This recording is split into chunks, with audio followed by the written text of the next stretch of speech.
জনপ্রিয় গায়ক ও অভিনেতা তাহসান খান কিছুদিন আগে নাচ গান ছেড়ে ইসলামের ছায়াতলে ফেরার কথা জানিয়েছিলেন। তারপর তাকে নিয়ে বামপাড়ায় নানান সমালোচনা, ট্রল চললেও তিনি কোনো কথা বলেননি। সাম্প্রতিক সময়ে তার স্ত্রী রোজার খোলামেলা পোশাকের কারণে তাকে নিয়ে যখন আবারও নোংরামি শুরু হয়, তখন তিনি আর চুপ থাকতে পারলেন না। সবাইকে চমকি দিয়ে নানা গুঞ্জনের অবসান ঘটালেন তিনি নিজেই। স্ত্রী রোজা আহমেদের সঙ্গে বিচ্ছেদের বিষয়টি প্রথমবারের মতো স্পষ্টভাবে নিশ্চিত করেছেন তাহসান।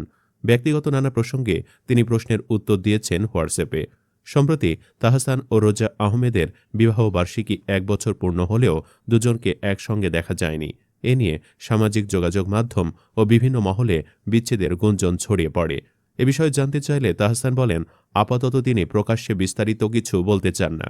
তবে অ্যানিভার্সারি উদযাপন নিয়ে যে খবরগুলো প্রকাশ হয়েছে সেগুলো সত্য নয় বলেও জানান তিনি। বিচ্ছেদ প্রসঙ্গে তাহসান বলেন, সত্য বলতে আমাদের বিচ্ছেদের ঘটনা সত্য। এটা নিয়ে আমি বিস্তারিত কথা বলবো, তবে এখন নয়। কবে এবং কেন এমন সিদ্ধান্ত, এ প্রশ্নে তিনি জানান, বিষয়টি অনেক বড় এবং সবকিছু চূড়ান্ত হলেই তিনি বিস্তারিত জানাবেন।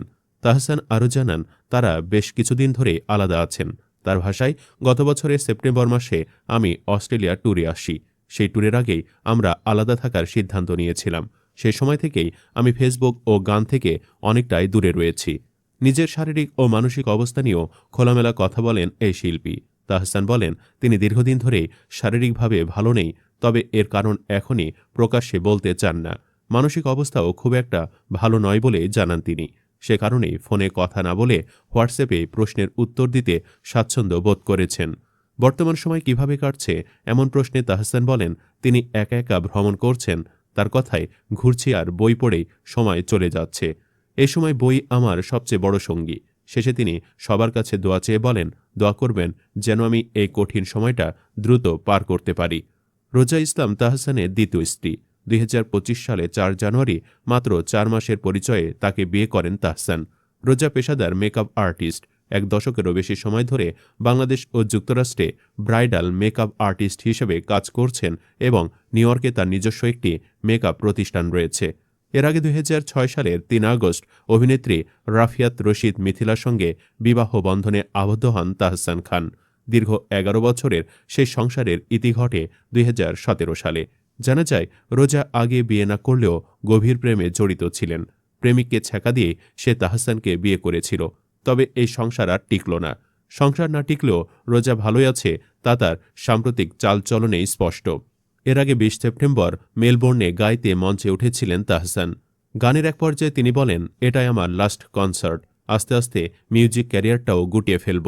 গান ছাড়া কারণ হিসাবে তিনি বলেন, মেয়ে বড় হচ্ছে, এখন কি দাড়ি রেখে স্টেজে দাঁড়িয়ে এমন লাফালাফি করতে ভালো লাগে? মনে হয় না। এরপর বেশ সিরিয়াস হয়ে বলেন, অভিনয় থেকে বিরতি নেওয়া শুরু করেছি বেশ কয়েক বছর হয়ে গেল। গান থেকেও বিরতি নেওয়া শুরু করেছি। এই রাতটি হয়তো আপনাদের জন্য স্মরণীয় হয়ে থাকবে। আর হয়তো আসা হবে না Melbourne, but I will miss you. তারপর দেশে ফিরে তাহসান খান বলেন, আমি নিশ্চিত নই যে এ বিষয়ে কথা বলার জন্য এটি সঠিক মঞ্চ। কারণ মানুষ মঞ্চে আমার কথা বলার কেবল অংশ বিশেষ নেয় এবং তা দিয়ে আরেকটি খবর তৈরি করে ফেলে। তাই আমাকে খুব সতর্ক থাকতে হয় আমি কি বলছি। তবে একটি বড় বিষয় বলবো, অনেক বছর আগে আমার ভাই আমাকে বলেছিলেন, সঙ্গীত শিল্পীদের জন্য মিউজিক ইন্ডাস্ট্রিতে সময়কাল খুব সীমিত। কেন তুমি ঝুঁকি নিচ্ছ? আমি তখন লিভার ব্রাদার্সে চাকরি ছেড়ে প্রথম অ্যালবামের কাজ ধরেছি। খানিকটা ব্যাখ্যা করে তাহসান খান বলেন, আমার ভাইয়ের কথা ছিল, যে কোনো শিল্পীর মেয়াদকাল খুব কম। তুমি এই এরিয়াতে গেলে আবার তো ফেরত আসতে পারবে। সো আমি এটিকে অনুপ্রেরণা হিসেবে নিয়েছিলাম। আর্টিস্টের মেয়াদকাল কমও হতে পারে, কিন্তু আর্টিস্টকে তৈরি করা আর্টের মেয়াদ তার বিদায়ের পরও থাকতে পারে। ভুলে যাওয়ার খতর চেয়ে মানুষের ভালোবাসা নিয়ে বিদায় নেওয়া শ্রেয় বলে মনে করেন তাহসান। তার ভাষায়, আমার মনে হয়েছে আমি ততটুকু সময় কাজ করব যতক্ষণ পর্যন্ত মানুষের ভালোবাসার শিখরে থাকব, মানুষের ভালোবাসাটা পাব। কারণ আমি দেখেছি অন্য ক্যারিয়ারে রিটায়ারমেন্ট আসে, কিন্তু এই ক্যারিয়ারটাই যেটা হয় একটা সময় মানুষ ভুলে যায়। সুতরাং ভুলে যাওয়ার খতরার চেয়ে মানুষের ভালোবাসা নিয়ে বিদায় নেওয়াই ভালো।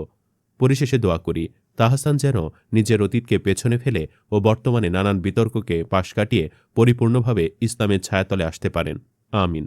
বন্ধুরা, কমেন্টে আমিন লিখে জানাতে পারেন আপনাদের যার যার অনুভূতি। ধন্যবাদ।